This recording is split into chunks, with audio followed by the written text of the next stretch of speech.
Our conclusion last time was giving the two views of Sheol Hades. One was the Schofield fundamentalist viewpoint that takes Ephesians 4. He led captivity captive. Some other versions may have that. He took captivity captive, and that is supposed to refer, Ephesians 4, to the time that the righteous were taken out of Sheol Hades, which more or less had held them. They were taken to paradise. And I suppose that view would hold that's where paradise begins. The other view that we gave you is essentially the same thing in conclusion, except that the second view did not see a change in the state of the righteous and wicked, because both views, as the Bible clearly teaches, both views held that Sheol, in the Old Testament, there was a division, and Hades, there's a division between the righteous and wicked. Sheol Hades, remember, meaning the place of the departed spirits or the dead, and it's distinguished from the grave in both Testaments. And the second view, that there was never a change that took place. Paradise didn't begin at Jesus' ascension. There was always a paradise, a place of peace and rest for the righteous, awaiting Judgment Day, and a place called the pit in the Old Testament, in Sheol, for punishment already of the wicked. That when Jesus came, he just gave us a fuller, more complete revelation of the state of the righteous and wicked in Sheol Hades. You have to say Sheol diagonal Hades, because we showed you that Hades always translates Sheol in the New Testament as well as the Septuagint. So they're equated. And where we would differ with the second view, which I think the second view is more nearly correct, that there was never any change that took place. There was always a separation in Sheol Hades. But the stress of this view that no saint is ever said to be in Hades, which can leave the wrong impression, because Sheol Hades are the same terms. That is, one's Greek, one's Hebrew, and they're equivalent terms. And since both the righteous and the wicked in Sheol, but separated, then it's not exactly correct to say no saint is ever said to go to Hades. No saint is ever said to go to Hades. Christ accepted his experience, Psalm 16:10 and Acts 2. But it seems to leave the wrong impression, like you're making Hades something it isn't. It's just the place of departed spirits. That's a term that you could say the place of departed spirits, and that would be saying no saint ever went to the place of departed spirits, which doesn't really make any sense, does it? I don't think we should stress that. Although we have to keep in mind that in the Old Testament, constantly we're told Jacob, Abraham, the righteous, go into Sheol. That's just the place of departed spirits. It doesn't tell you what their state is, just by using the term Sheol. But in the New Testament, it appears that Hades carries a negative idea. While it is just the place of departed spirits, and certainly the righteous and wicked go there, wherever that state would be, that's just talking about the state. Yet when Hades occurs in the New Testament, generally it's in a negative sense. Like when the beggar died, he was in Abraham's bosom, paradise. The rich man died, and in Hades he lifted up his eyes. But see, Hades just means the place of departed spirits. But when Hades is used in the New Testament, it seems to be used of a place of punishment until the resurrection and final judgment. Now that is an absolute, because what does Hades mean in Matthew 16 but death? Where Peter made the great confession, Jesus said that upon this rock I'll build my church, and the gates of Hades will not prevail against my church. Well, the gates of death. In other words, he's overcoming death by his own death and burial and resurrection and establishment of his church, that death will no longer hold his people.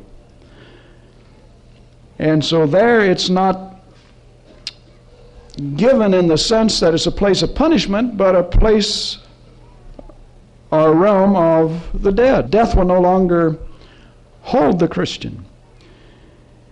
And even in Revelation 20, I'm aware that Hades will be cast into the lake of fire, he said. But what is he saying there? And death and Hades, hell in King James, but it's Hades in the Greek. Verse 14 of Revelation 20. Death and Hades cast in the lake of fire. So there is a negative implication again, that he's talking about the wicked dead. Death and the wicked dead. So they are technically correct if they say no saint in the New Testament is ever said to be cast into Hades. That's technically right, but I think it leaves the wrong implication, since all Hades means is the place of departed spirits, since it translates Sheol, and we know that's what Sheol means. Now, if we've clarified that sufficiently, just one more statement. I believe that there was never any change that took place in Ephesians 4. And there's just as good reason to think that when he led captivity captive, or he took captivity, that he was overcoming Satan and death and things that bound his people. You can't prove it meant that he took the saints out of Sheol, Hades, to heaven on the basis of Ephesians 4. It's just the nature of the case. There are just some passages that are not that clear, like the one in 1 Peter about preaching to the spirits in prison. There are a number of views on that. I don't want to get into that one, but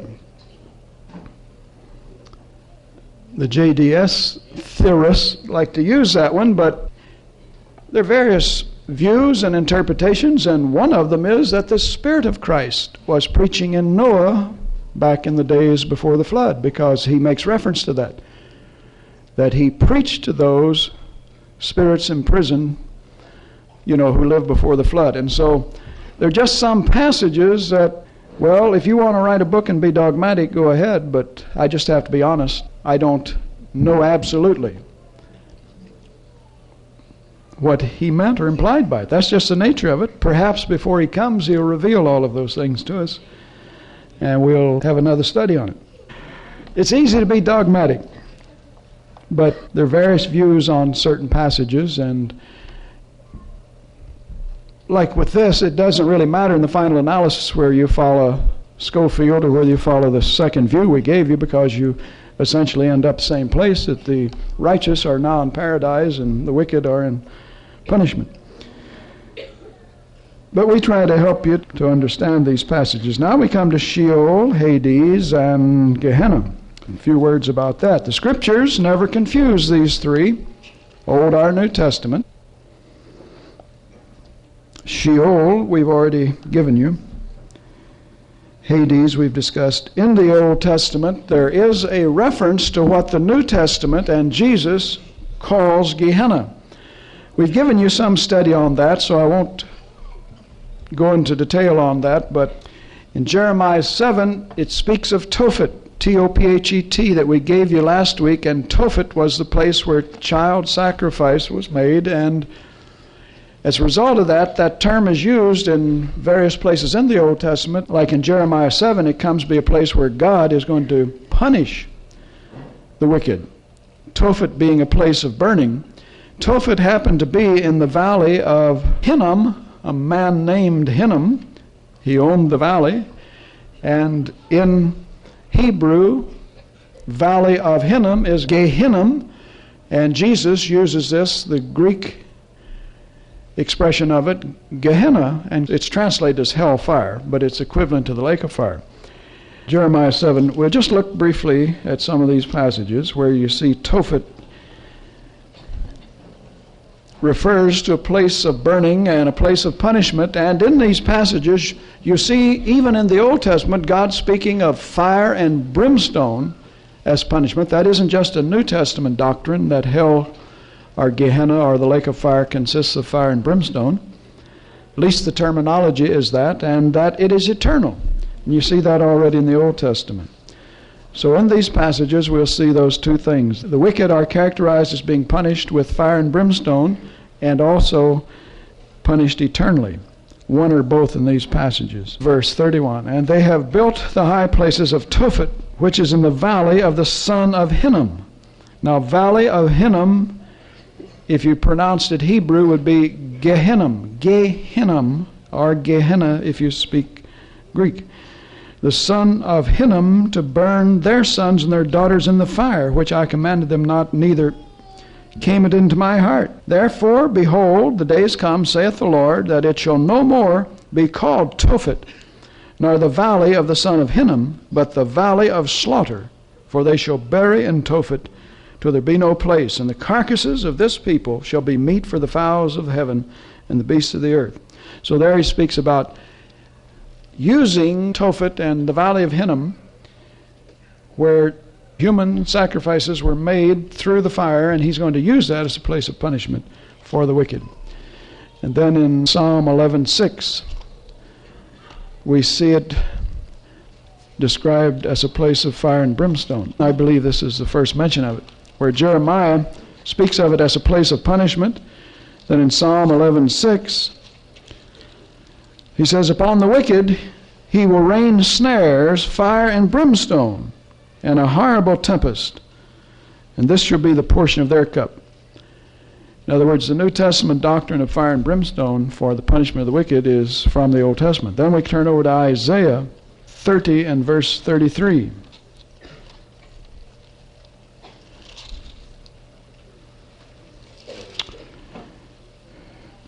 And here he comes back to Tophet. For Tophet is ordained of old, yea, for the king it is prepared. He hath made it deep, that is God. He has made it deep and large. The pile thereof is fire and much wood. And the breath of the Lord, like a stream of brimstone, doth kindle it. So he's referring to, like in the destruction of the cities of Sodom and Gomorrah, where he rained down fire and brimstone, he's saying that he's going to punish the wicked in Tophet, or the valley of Hinnom, or New Testament Gehenna, which is translated in the King James as hell, is a place of fire and brimstone. Then in Isaiah 34, 8-10,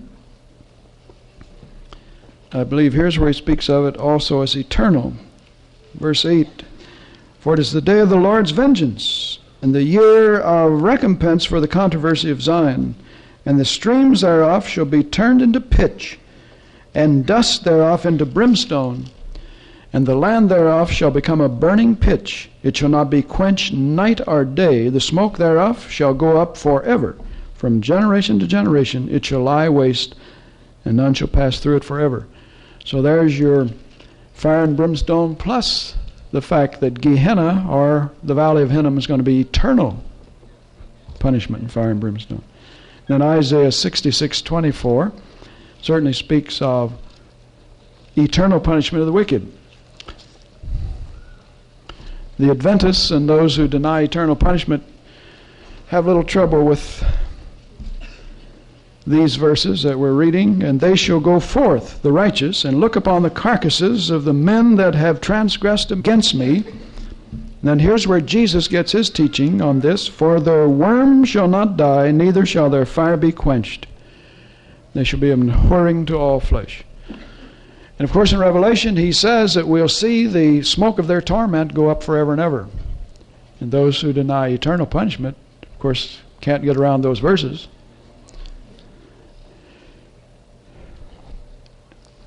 Now that's the Old Testament teaching on the New Testament doctrine of Gehenna, where Jesus comes and points to the valley of Hinnom, and the valley's still there, where the child sacrifice was made by an offering of fire to the god Molech.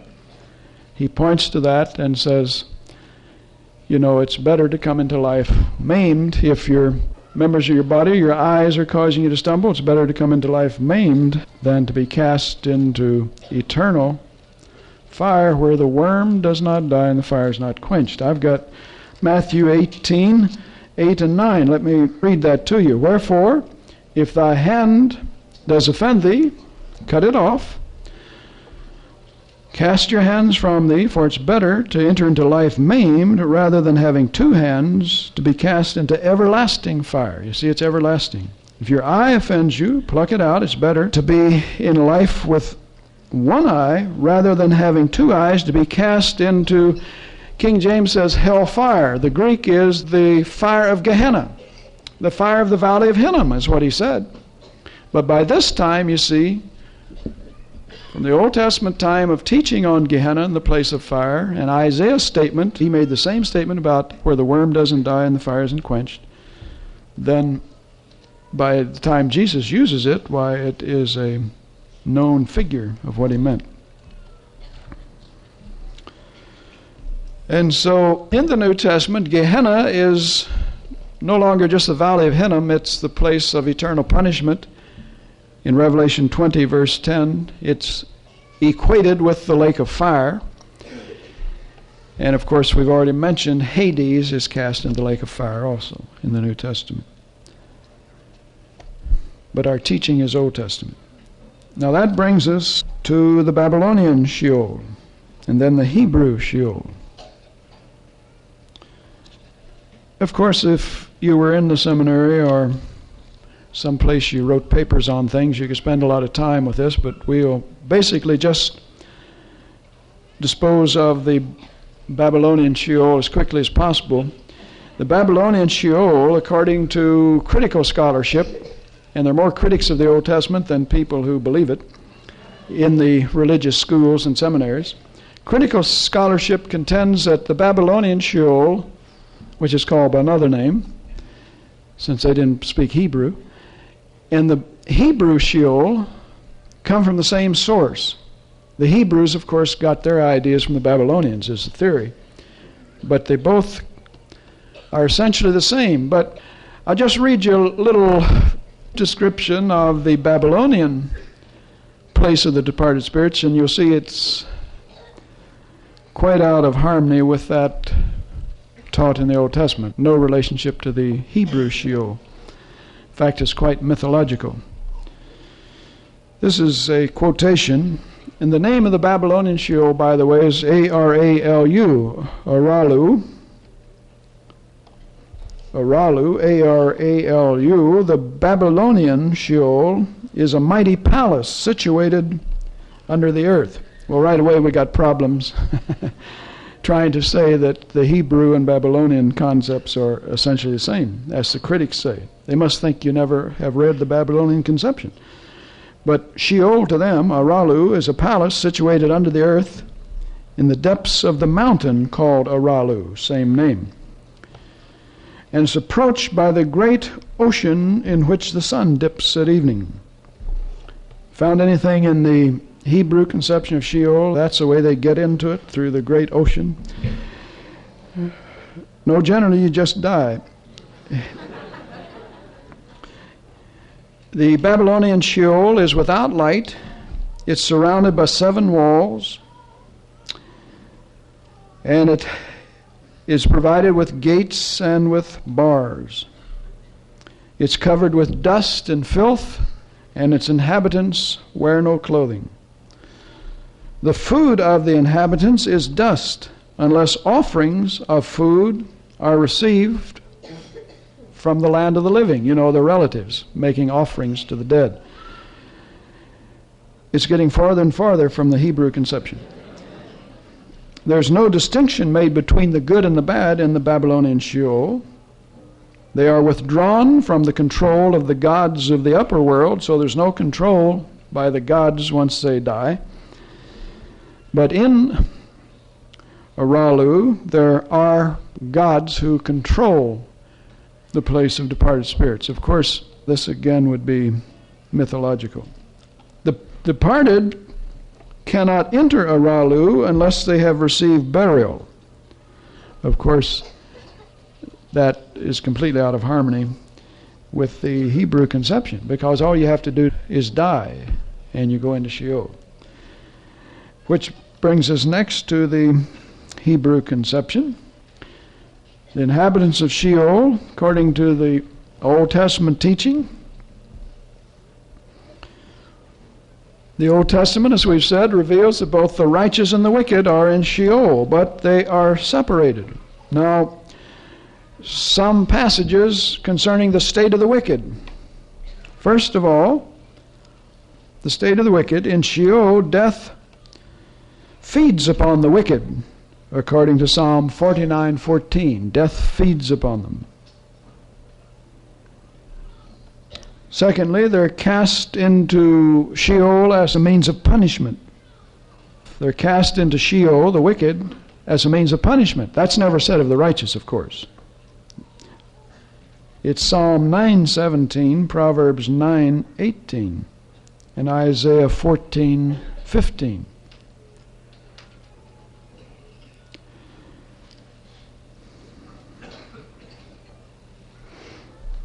The wicked are punished with fire in the lowest part of Sheol, according to Deuteronomy 32:22. The wicked are punished with fire in the lowest part of Sheol, Deuteronomy 32:22. Their state in Sheol is eternal, with no hope of redemption. Those passages we gave you, Isaiah 34:8-10, and Isaiah 66:24, shows that their punishment is eternal. Now, of course, there are other things you can say about the state of the wicked in Sheol. You can do your own study, but that gives you an idea of the difference in Sheol, unlike the Babylonian concept where there's no distinction between the good and the bad. Now, the state of the righteous, here are some things said about them in Sheol. For the righteous, it's a place, Sheol is a place of rest and comfort. When Saul, remember in 1 Samuel 28, called up Samuel who was dead, that means he called up his spirit, or nephesh, or his ruach, his spirit or his soul or person. What did Samuel say? He said, "Why did you disturb my rest?" He said, "Why hast thou disquieted me?" I think is King James. In other words, why did you disturb my rest? 1 Samuel 28:15. He was being disquieted. Daniel also declared that there would be rest and a future hope for the righteous. Daniel chapter 12. That even though Daniel died, he's told to go rest. Daniel, verse 13, God said, "Go rest." And he said, in the latter days, you'll receive your reward. Also in verse 2, it says there's a resurrection of the righteous and a resurrection of the unrighteous. But more of that later. The psalmist held that God was present with him even in Sheol. Well, he's certainly not with the wicked. That's Psalm 139, 7-12. He said, even if I go into Sheol, thou art there. Wherever I go, God is with him. That God is with him in Sheol. And in the Psalms and in the Proverbs, there is a belief that the righteous will not always remain in Sheol. Psalm 16:10, Proverbs 15:24. We're told the righteous will not always remain in Sheol. But we're told the wicked will, remember? Isaiah predicts a release of the captives in Isaiah 61, 1 and 2.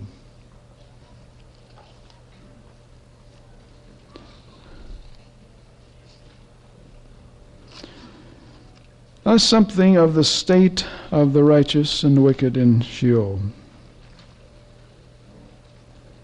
The last part of our study in eschatology, doctrine of last things, is the doctrine of the future life, which we'll introduce tonight and finish next week, Lord willing. The doctrine of the future life in the Old Testament.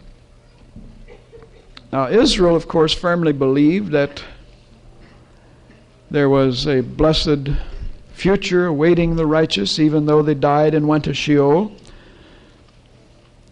But again, the critical view takes issue with that. And they contend that to the Hebrew, while death did not mean cessation of existence, annihilation, yet it could hardly be called life, we're told. After death, While the Hebrew did not believe in cessation of existence, yet it could hardly be called life. And so they leaf through the Old Testament and try to find verses that will support their view. And so we're told that existence continues in Sheol, but all joy is gone. Communion with God has ended. And that all men, righteous or wicked, must spend eternity in a shadowy type of existence, in a dark and gloomy Sheol. Now that is the popular view. As I say, since most seminaries follow the critics, that's what you'll get taught. And yet as I read the Old Testament, I didn't come up with that idea at all. They got that idea maybe from Babylon, but not from the Old Testament. But they will quote you like Psalm 6 and verse 5. They will quote you a verse like that, where the psalmist said, "For in death there is no remembrance of thee, and in the grave who shall give thee thanks?" So that's supposed to mean all we said previously, that he had no real hope of ever being redeemed out of Sheol, and all he had to look forward to was kind of a dark, shadowy existence in Sheol. But such a passage as Psalm 6:5, and they quote others, but they are all essentially along that line, simply means, for anyone who cares to know what it means, that one cannot serve God in the grave. I'll read it again. "For in death there's no remembrance of thee, and in the grave who shall give thee thanks?" And so one cannot serve God in the grave. In other words, that's what this life is for. The Hebrew conception of life is always actively serving God. And of course in Sheol he thought in terms, no doubt, of inactivity, because what teaching did he have? We have to wait till we get to Matthew 17 to find Moses and Elijah busy. But see, that's way over in Matthew 17. So he thought of activity in this life and inactivity in the grave. But that speaks nothing about his views of the future life. And so you have to interpret such passages in a relative sense, because the Hebrews emphasized life in the body, and any other form of existence was abnormal to them, as it is to you too, I hope. Even Paul doesn't want to be absent from the body. And they base this conception on the so-called corporate personality theory. Corporate. Like a corporation, that's the way you spell it. Corporate personality theory. The strong sense of solidarity in the Hebrew nation and family that you find yet today. So we're told the individual in Israel really didn't think in terms of any rights for himself or future for himself, but his hope was to live on in his descendants. His immortality consisted in that he lived on in his descendants, in his family in particular, as well as in the nation of Israel. And the corporate personality theory is quite popular among the same teachers. But evidence for Israel's belief in the future life. We want to come to that now. And there are actually two lines of evidence in the Old Testament. Two lines, and one has to do with Old Testament concepts, as I have listed there on the outline. The other has to do with Old Testament texts, which prove that they had belief and hope in a future eternal life. So the discussion now is going to be under concepts and texts. I'll give you the concepts tonight and the texts next week, because they deal with the last subject on the Old Testament theology outline, and that is the Old Testament doctrine of the resurrection. And the text we give you for Israel's belief in a future life is also the same study, the doctrine of the resurrection.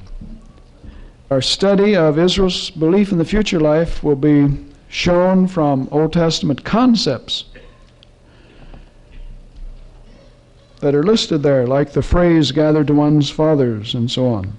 And the other line of evidence will be the Old Testament scriptures themselves, that is the texts, proof texts, where they not only believed in a future life, but the doctrine of the resurrection is an Old Testament doctrine, as we'll see later, because Jesus said to the Sadducees, when they who denied the resurrection, he says, you don't know the power of God nor the scriptures. And see, the New Testament isn't written yet when he said that. They denied the resurrection. But we'll get to that next week. And he said, you don't know the scriptures. Which means that if I didn't say any more about it, you could go to the Old Testament, you should be able to, and find the doctrine of the resurrection there. He said you ought to have known it. In fact, he said that more than once to different people. Now, first, the Old Testament concepts which prove that they did believe in a future life and had a future hope of resurrection and a blessed existence for eternity, that it isn't some new concept. The critics say that the Hebrews just didn't have this concept, and where you find it occasionally implied, it's quite late. That they came to any view of perhaps a hope in the future life was quite late. And we'll show you that it isn't quite late, it's quite early. And if some of these concepts will imply a belief in a future life. You see, God doesn't have to say, now this means that they believed in the future life, but some concepts that we give you, the implication will be clear that they must have believed in it. Now, first of all, the phrase gathered to one's fathers. You see, that's a common Old Testament phrase, that when they died, they were gathered to their fathers. Now, that, as we said last week, does not merely imply that they're going to be gathered with their ancestors in the grave or in the sepulcher.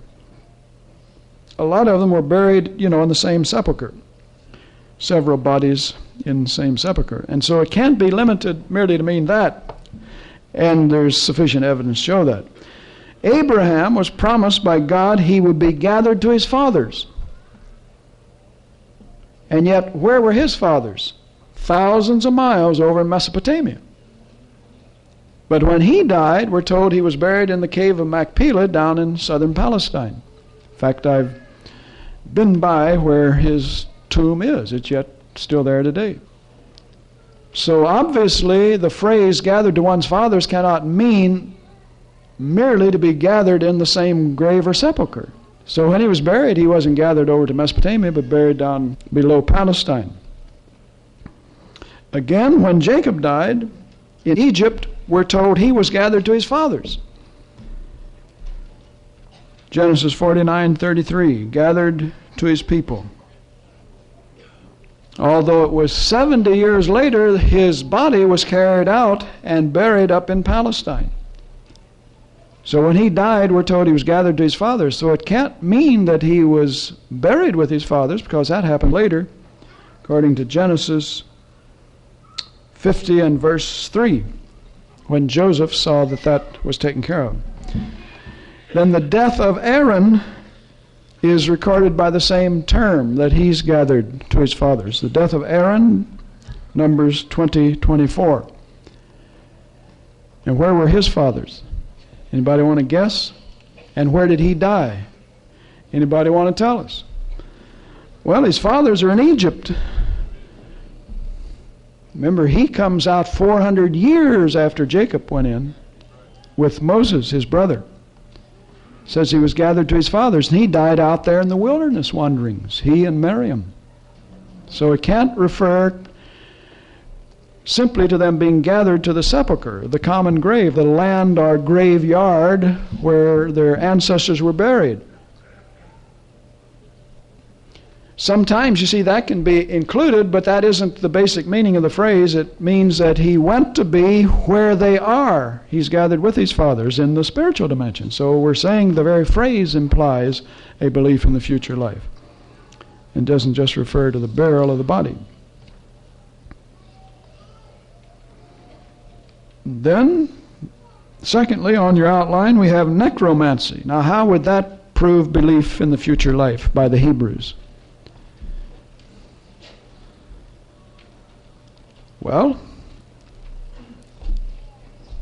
of course, necromancy, the seance, trying to communicate with the dead, was forbidden in Israel, but they tried it anyway, like King Saul. And the very fact that the Israelites time and again would try to contact the dead, they must have thought they were still out there existing somewhere. See, by implication, it proves that the Israelites believed in the afterlife, that they continued to exist, and that's why God forbade it, of course, that was a truth. When Samuel's spirit was called up by the witch or the sorceress of Endor, he said to Saul, "Tomorrow you and your sons will be with me." He certainly didn't mean the grave, because the grave can't talk. He said, "You'll be with me." And he couldn't mean the grave anyway, because it was sometime later before Saul and his sons' bodies were buried. Remember, they were mutilated by the Philistines, and the head cut off, body hung on the wall of a Philistine city. The Israelites later went and took them down and buried them. But Samuel said, "Tomorrow you'll be with me." Well, tomorrow they weren't with him if you're just talking about the grave. You see, it was sometime later. So by implication, you can go through the Old Testament and dig these things out for yourself. So many passages imply their belief, and that's contrary to the popular view in the religious schools that the Hebrews had sort of a Babylonian concept of Sheol. It wasn't annihilation or cessation of existence, but it was something that could hardly be called life, we're told. Then the next thing, creation in the image of God and His likeness, implies their belief in immortality. This is said only of man. Only man was given a nature like that of God, and the purpose, we're told, is for fellowship with Him. And so for the Hebrew to be created in the image and likeness of God for fellowship with God, to be taught that he will descend into Sheol without any hope of that fellowship continuing. The only fellowship he could have is, 70 at the most in this life, seems to contradict the purpose for which he was created. Why would God create a man in His own image and then he would cease to have any fellowship with God after a few short years? Another implication, clear implication of the Hebrew belief early in the future life is the tree of life in the Garden of Eden.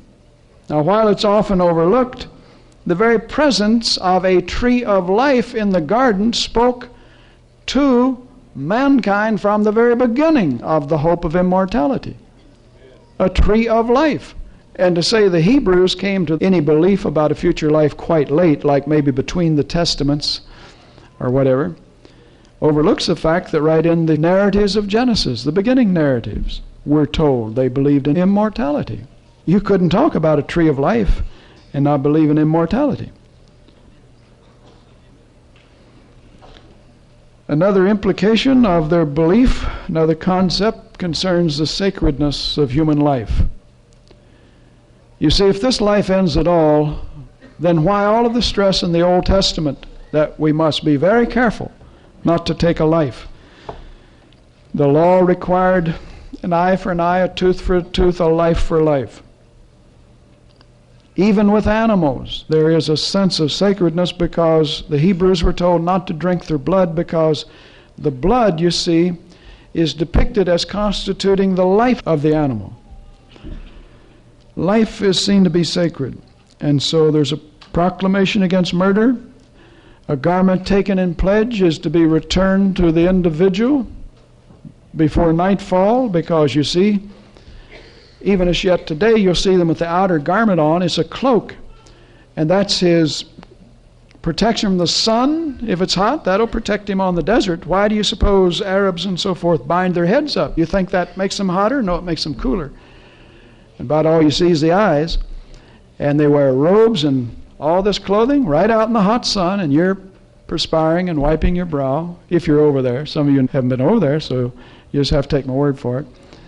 And the cloak, the big heavy cloak, could protect him from the sun. It would protect him from the cold. It gets cold over there. It even snows in Mount Zion. It's his bed.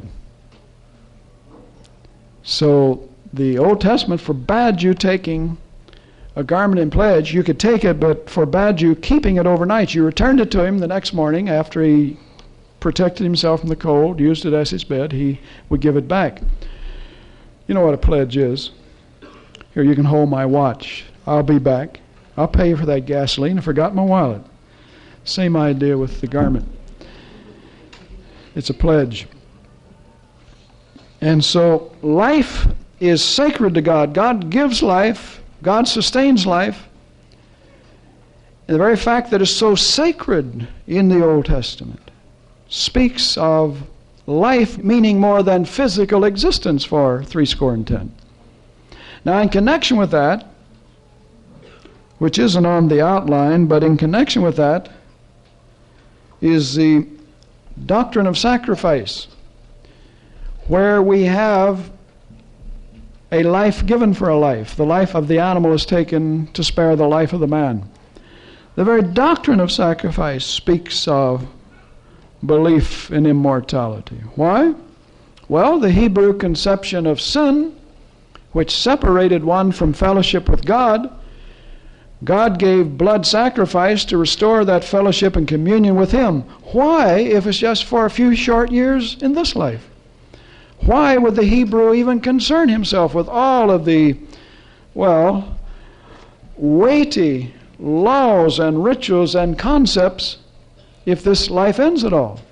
Why would he bother with all of that rigorous system of sacrifice? Every little jot and tittle had to be observed and obeyed. It's meaningless apart from the fact that if he sins, he must restore himself to fellowship with God before he dies, because he'll be eternally separated. And by remaining in right standing in this life, it will continue. See, these things imply future life. At least they do if you think about them a while.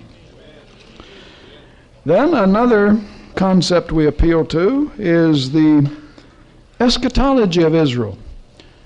We're studying eschatology, which is the doctrine of last things. But her eschatology proved that she believed in a future existence, that this life didn't end at all. Now you just take some of her doctrines, eschatological doctrines, the doctrine of last things, taught all through the Old Testament. For example, the kingdom of God. You see the central purpose in both testaments, for that matter, but in the Old as well as the New, the central purpose for God in history, and in Israel's history in particular, is the future establishment of God's kingdom upon earth, and Israel right at the center of it. David is even depicted as its king. Of course, it speaks of Christ, who is a descendant of David, but still calls him David.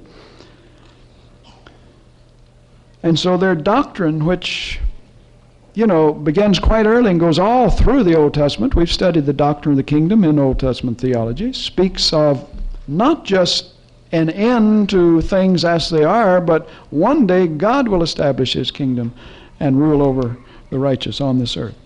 Another eschatological concept that proves a future belief, or a belief in a future life, is the day of the Lord. Again, we've studied that in some detail. The day of the Lord. It's a day when the wicked will be judged and punished. It's a day when the righteous will be rewarded. That's clearly taught in the Old Testament. In fact, just over and over again in the Old Testament, you just take the theme Day of the Lord, look it up in a concordance, and you'll be amazed at how central this concept is, that one day the Lord is going to return and judge this earth. Of course, we know that's New Testament doctrine, but it's all through the Old, especially the prophets. We gave you a study on that. This future or eschatological concept of the day of the Lord, when God will judge between the righteous and the wicked, is meaningless. It just occurs over and over. Why all of this teaching if death and Sheol ends it all? You see, their eschatology proves their belief in immortality. And then again, under the same head, kingdom of God, day of the Lord, the question of the retribution and reward that will await the wicked and the righteous. The question or the teaching concerning punishment and rewards prove that they believed in a future life. Now, remember that you don't always have as clear a teaching on any doctrine in the Old Testament as you do in the New, but there's sufficient just by implication here. Now, we've already covered the doctrine of Sheol, but remember that those who went down to Sheol did not experience the same fate. We're talking about there's going to come a time of punishment where even the more wicked will be more severely punished, and of course the righteous will be rewarded. As we showed last week, when the king of Babylon, Isaiah 14, descended into Sheol, the other kings there mocked him because he was not going to be as well off as they were, even though they weren't well off. But he was going to be worse off. In Isaiah 14, God speaks of the king of Babylon. He says, you'll be brought down to Sheol, to the sides of the pit. Remember, that's worse than just being in the pit. And they that see thee shall narrowly look upon thee, and consider thee, saying, is this the man that made the earth to tremble, and did shake kingdoms?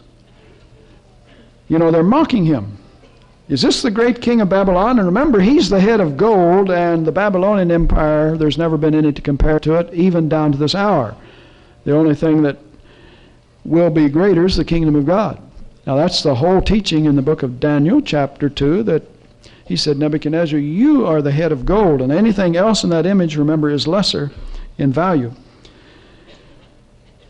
And yet they said, is this the great king that caused the earth to tremble, that made the world as a wilderness, and destroyed cities thereof, and opened not the house of his prisoners? All the kings of the nations, even all of them, lie in glory, every one in his own house.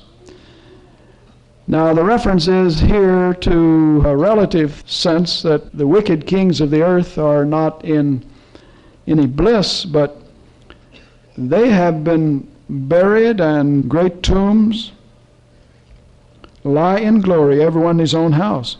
But he says of the king of Babylon, thou shalt be cast out of thy grave like an abominable branch, and as the raiment of those that are slain, thrust through with the sword, that go down to the stones of the pit, as a carcass trodden underfoot. Thou shalt not be joined with them in burial. In other words, the other kings of the earth will be better off than the king of Babylon in their burial, because thou hast destroyed thy land, and so forth. So you can see there that in Sheol there is a difference made. The more wicked are cast, as we saw last week in Ezekiel 32, the more wicked are cast down into what is called the abyss, or the lowest parts of Sheol, or the pit. And so the implication is there, retribution, punishment after death, and degrees of it. Now, it's taught throughout the Old Testament. Proverbs chapter 2, verses 16 to 19, and 5:5 tells us that Sheol will not let the adulterer go free. In other words, he'll be bound in Sheol because he is an adulterer. Proverbs 2, 16 to 19, and 5 and verse 5. It implies that being bound in Sheol is punishment for him. In Psalm 49, he hopes that the wicked will go to his fathers who shall never see light. That's the psalmist's hope, that the wicked will go there. But the destiny of the righteous, in Psalm 49:15, is that God will redeem his soul from the power of Sheol, and he will receive me. Now, if that isn't belief in future life and hope of eternally being with God, but God will receive my nephesh from the power of Sheol, for he will receive me. Psalm 49:15. So in contrast, the godless go into Sheol and stay there. But he says, God will redeem me from Sheol. Daniel 12:2 tells us that there will be a resurrection, an awakening of the wicked and the righteous going into glory, the wicked into everlasting shame and contempt. Daniel 12:2.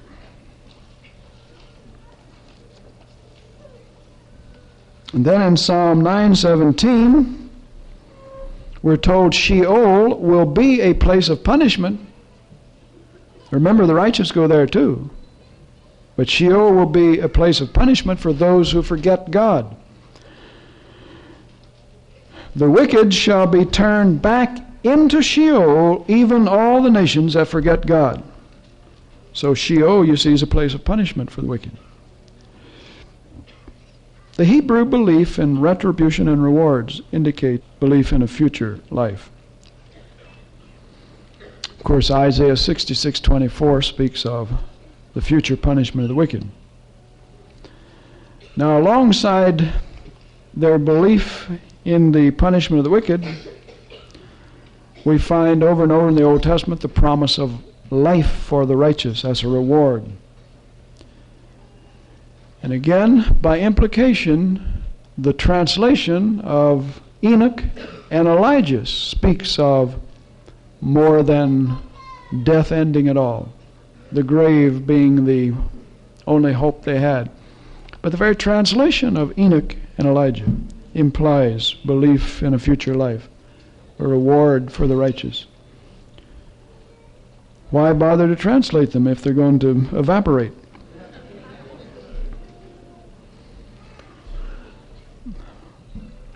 In the Old Testament,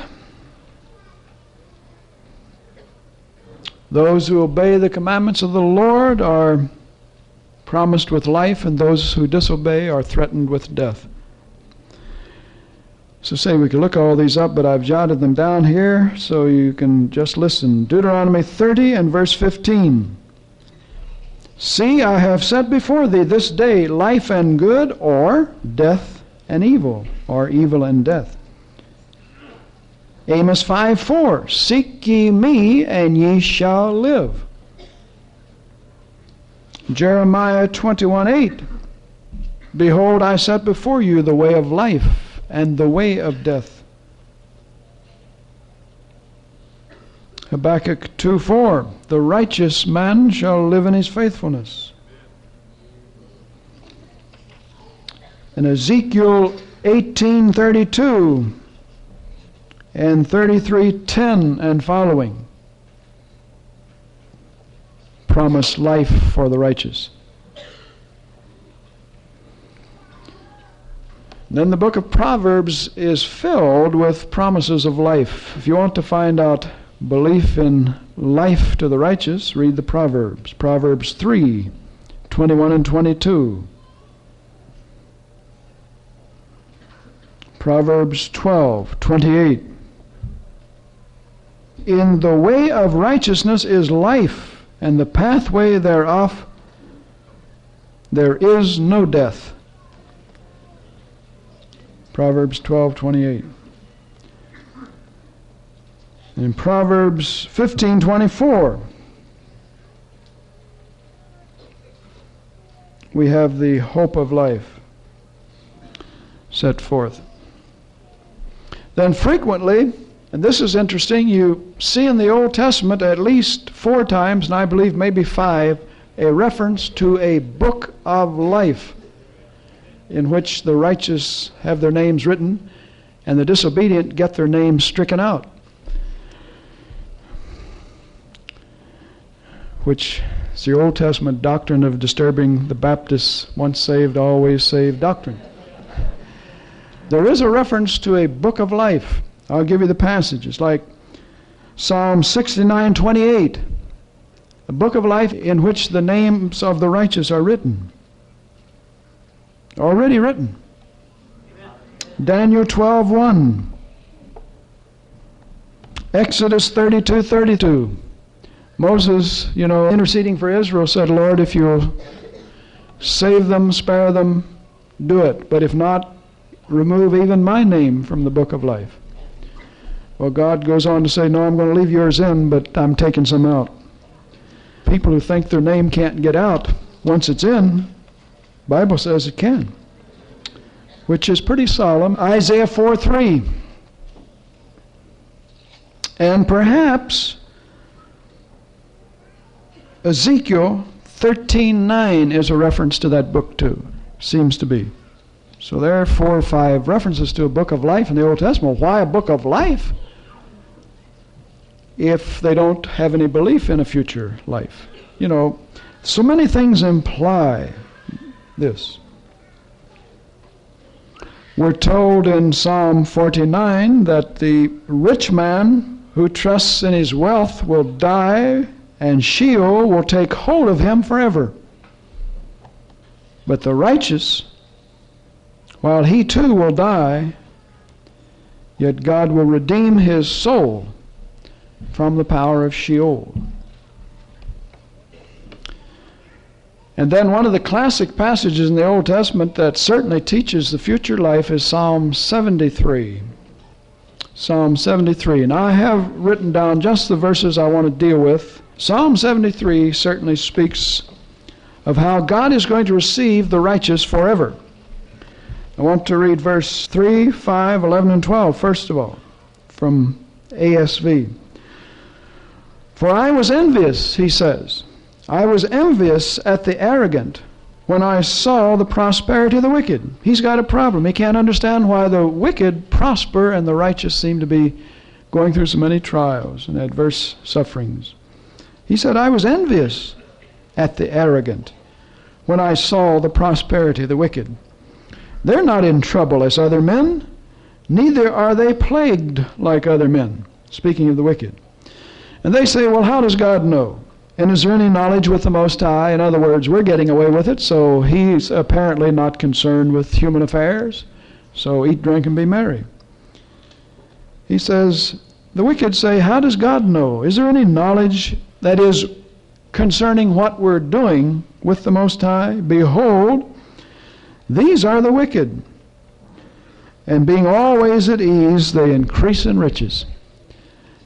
Well, he's concerned about it. He can't figure out. He said, my foot almost slipped. I almost stumbled. You know, like, well, if that's the way it is, why don't I just enjoy life? He said, when I sought to know this, he said, it was too painful for me until I went into the house of the Lord, the sanctuary of God, and considered their latter end. You see, looking at the wicked now, they seem to prosper. He said, I couldn't understand that. But he said, I went into the house of the Lord and sought a little bit of revelation and help about this. And he said, when I began to consider their latter end, in other words, the day of judgment. And so then in confidence he goes on to say to God, verses 24 to 26, thou wilt guide me with thy counsel, and afterward receive me to glory. Amen.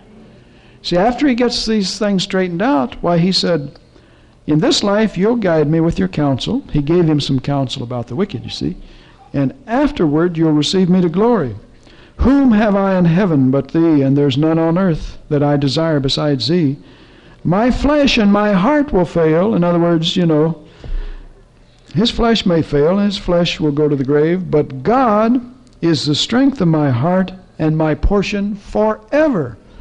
Says God will receive him, and God is his portion forever. Well, how could you deny belief in a future life when God is going to be his portion forever? Well, next time we're going to take up the Old Testament text concerning the resurrection, which is a doctrine taught in the Old Testament. Jesus on 2 occasions at least rebuked men, that is Jews, because they didn't know that. In one case he rebuked the Sadducees, in another case, you remember when he rebuked his disciples?